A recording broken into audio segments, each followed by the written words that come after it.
Boss from the Beef Team, your favorite gaming channel that nobody asked for and not a lot of people have heard of. We're back. We're doing more of our lovely conversational Storytime videos, this time with a new guest this week, Windows98. You know him, you love him. You want to go ahead and introduce yourself? Hi, I'm the one that you know and love, apparently. And if you don't know and or love me, by the end of these, 20 minutes, you will both. I don't think you used correct grammar there. You will both love and know me after these 20 minutes have ended. There you go. Come That's to better. A close. That's better.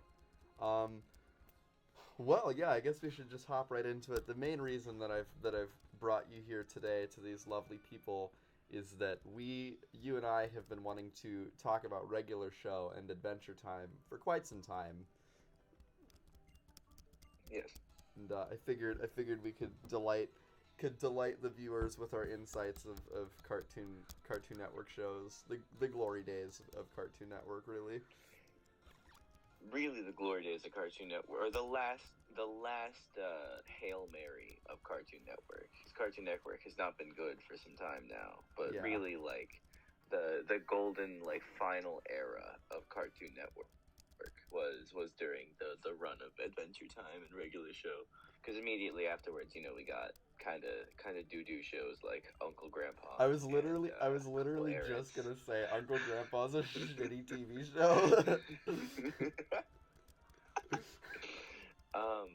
But no, Adventure Time premiered in 2010, and do you know when Regular Show premiered? I mean, I could always just use the Google machine.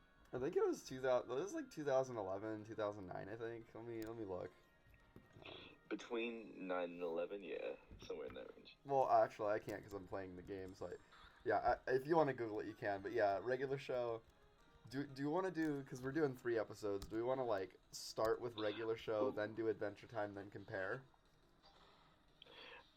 Part of me almost want to go about it in like a couple seasons at a time. So like this first one, we'll do seasons like 1 to 3 of like Adventure Time, and then you can do seasons like 1 to 2.5, 3 of Regular Show is what I was thinking. Because Regular Show actually started in 2009.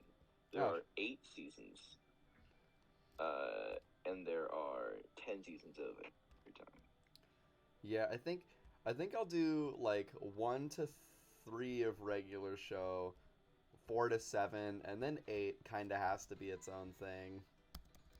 That's what I'm thinking with Adventure Time. Because, like, the thing about Season 1 is it's very rudimentary for Adventure. Yeah. Definitely in the base is what I'm thinking. Mm-hmm. I almost wanted to do it like 20 minutes per season. Because, I mean, I feel like there's enough of each show to do, 10 minutes per season of each show. I'm just trying to think like, oh, I'm so gonna lose this battle. I was just trying to think like, I'm having a bit of a brain fart. Just because I'm gonna try and rotate people out once a week. If we're just doing the 3 episodes this week where we talk about stuff and then we pick it up later, maybe do we want to just try and get do 3 episodes talking about one show, and then the next time I have you on, we do 3 episodes talking about the next show? Part of me wants to do, I feel like if we go too far into Adventure Time and or Regular Show, right? Because, like, the way that Regular Show and Adventure Time kind of been, right? Or the way that they were founded upon, was, like, really not plot-based. It was kind of humor. There would be some callbacks here or there, like with Susan Strong in Adventure Time, right? Yeah. You see her in one episode, and there's all the fish people, and then you see her in a different episode, completely separate. And then season 2 has the very introduction of the Lit, who is pretty dominant throughout the early mid show runtime. But like the very early sections of the show really have like nothing to do with each other episode to episode. And I feel regular show is the exact same way. I mean, like, what, the first episode they send Skips to the moon? Yeah, they send Skips to the moon with the power. Because Mordecai, being the absolute snuzz that he is like, oh, I always wanted to date a girl named the Power. Like, what does that even mean?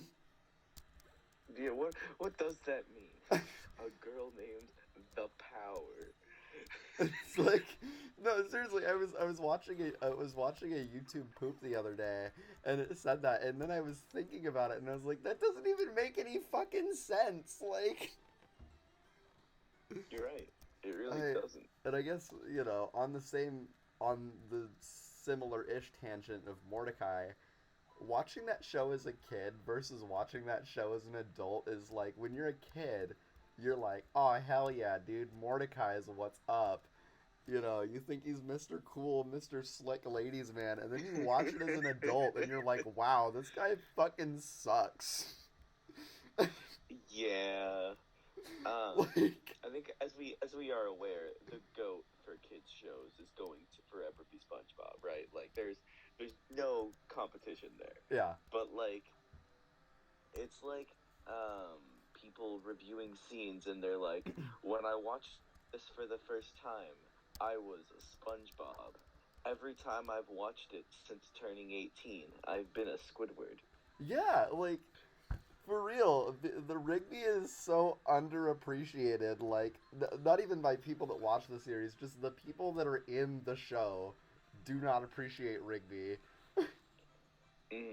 Absolutely not. However, it does take Rigby a long time to mature and become a good character, as opposed to other people who are either stagnant or devolve. Yeah, like, because I mean, Skips is pretty stagnant. Like, Pops is also. However, I mean, toward like the end, obviously, there's some very serious character development, but like Pops is really stagnant. Like 90% of the show. Well, the idea with Pops is that he's got this, like, he's kooky. It's kind of hard to do anything but keep them kooky. Yeah, yeah. You've already penned the best character. With Skips, I feel like his likeness is more so consistency with him being, like, this otherworldly mythological dude that you only kind of know about, and a lot of it's still mysterious. Because, I mean, even by the end of the show, there's still some Skips that we never know. He's like Gandalf. Yeah, I think I don't remember who I heard say it, but there was I'm trying to not trip up on my words here, but basically the way that the characters in regular show were described was that there's a lot of really static characters around Mordecai and Rigby because the show is supposed to be about them growing. So like the characters around them are kind of intentionally boring so that they can, have more room to grow instead of it being, like spotlight being taken up by, a bunch of people, which I think that it's a fairly good idea. Yeah, go ahead. Yeah, so I was gonna say, like, that makes sense to me in that regard. I think one of the, only people that I wouldn't include is that I think that Muscle Man by the end of the show really out here having like 10 out of 10 wholesome relationship, and I'm just like, hell yeah, dude. Oh, Mitch Sorenstein. Mitch freaking Sorenstein really out here being couple goals with a friggin' Starla. There's never an addressment to why they're green though. Yeah, that actually always bugged me as a kid, and it still annoys me to this day. I'm just like, but why are they green? Like, really?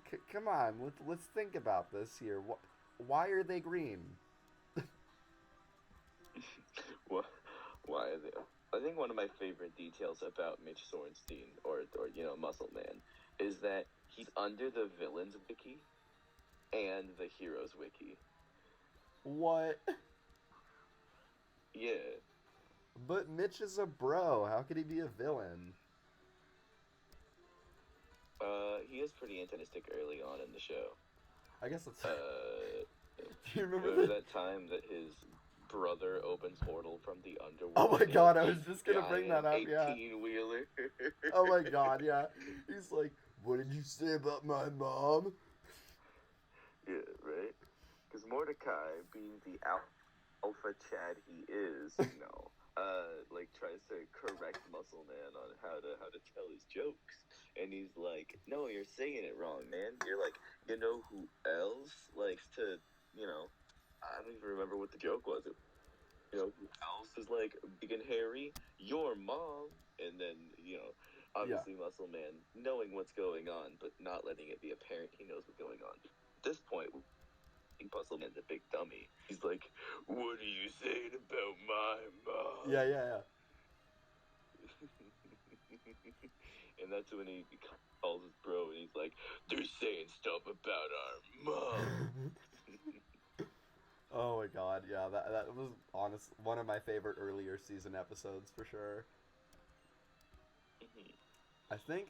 And so, go ahead. Oh, I was just gonna say before you start talking about Adventure Time, I was just gonna wrap up just by saying, favorite episode of season 1 is definitely the hot dog episode. Because there's mustard on them, they eat each other. Yep.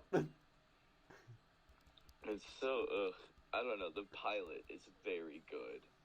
The just the line, I've always wanted to date a girl named the Power, is so good. It's like change Lily's name in your phone to the Power. Do it right now. I can't. Yes, but you I can't can. just text her the Power. No, you can and you will change your name or change her name in your phone. She'll love it, dude. No. Let me think about. Oh yeah, sorry. I had this idea when you were talking about how a regular show intentionally exaggerates, not necessarily exaggerates, but like highlights the growth of Mordecai and Rigby by allowing other characters to be stagnant, right? Yeah. You like basically contrast development with the lack thereof, which is nice, right? I think that Adventure Time does like the exact opposite. Like, it's very easy to watch and continually watch things. If you were to go from watching season 1 of Adventure Time all the way to like 9, you would be confused as to why a character was doing what they were doing, right? And it's all because of the seemingly inconsequential actions of the first few seasons to the middle seasons actually building upon each other for people to have character development and like changed mindsets and decisions. Except for the deer. Hang on, I missed the deer. I was just gonna say I missed a little bit of what you were saying because it cut out a little bit. Can you repeat that? Oh yeah. If you were to look at season 9 of Time from season 1, like you didn't want anything in between, you would be very confused as to why any character has done hardly any of their actions. And that's based almost entirely upon the fact that every seemingly non-important episode actually has consequences within the psyches and actions of characters or their behaviors. So, like, every character in the show grows over time, and if you watch the show, it comes off organically, right? And it makes sense to assume that something happening would cause other people to feel a certain way, right? Yeah. But like the fact that it's done so well in a cartoon is what really nice. Because if you watch something like The Office, people become exaggerated versions of themselves as time goes on. Uh-huh. Kevin has like a funny thing where like he doesn't like know how to read correctly sometimes, right? All the way until like later on he barely knows how to speak, and he like mostly just does facial expressions. Yeah, I guess I agree with that because like I noticed that a lot in TV shows where it's like as the seasons go on, it's almost like they feel like they lost the wow factor like the writers do. So then they kind of overcompensate by accentuating some of the more recognizable features. Like it's really noticeable in The Office, and it definitely happened in, like, I don't know if you watched Malcolm in the Middle, but like you can kind of tell that the suspension of disbelief kind of gets harder and harder to like deal with as the later seasons go on, because it's not necessarily the characters that get ridiculous, but the situations that they put themselves in are so incredibly unrealistic. It's like you can't even focus. Yeah. I get what you're saying. It'd be like if I tried to do a third Home Alone movie. Yes. With Kevin McAllister. I know there's technically a Home Alone 3, but it's gross. Yeah, we pretend that one doesn't exist. Macaulay Culkin or bust. But, exactly. I think he has like the 6th most liked tweet of all time, because he put out, "Hey, want to feel old? I'm 40. You're welcome." Nice. Yeah, it's really funny. But no, what I was gonna say with Adventure Time is, rather than like exaggerate characters, they actually just grow, and I really like that. And when I cut out, I was except for the deer. Yeah, I'm gonna need some context with that one. Have you watched Adventure Time? I have. I've only caught like episodes here and there. Okay, so Peppermint Butler is friends with Death. Like just Death himself. He's friends with Death. Like they are very tight homies. Weird flex, but okay. Finn and Jake go down to the land of the dead, right? To try and like revive a flower that had died. It's so nonsensical, and that's why I love Adventure Time. A flower dies that's very important to Princess Bubblegum, so they go down to the underworld with the help of Peppermint Butler. Like, he lets them go down to meet Death himself. Jake falls into this river and completely forgets everything. He becomes like a mind vegetable, really. And so, like, Finn has to try and escort him through everything, and then they get Death. Death challenges them to like a rock off. They fail, and then they're like, "Oh, we're gonna have to we're so sad we disappointed Peppermint Butler." And after that, Death goes, "Wait, you guys know Peppermint Butler? Oh man, you can have anything you want." What? Like that's how tight Peppermint Butler and Death are. The deer bodied Peppermint Butler, easy clap. Like there's no context for it. All you know is that the deer tries to fight Finn. Finn tries to fight back. The deer breaks both of his legs and knocks him unconscious against a tree. He also kicks Jake hard enough to like give him complete insanity in the face, right? Like he goes clinic insane from how hard he got a concussion from the deer. Flash forward, Finn wakes up from a coma 6 months later. Jake is still crazy. There are camp people all hidden by the deer. Like, the deer licks the candy people and sticks them to the wall. There is no provided motive for why the deer does this. What? The deer captures the entire Candy Kingdom, bodies Peppermint Butler, and traps them all for 6 months with no provided motive. None of this is real. The deer is the most...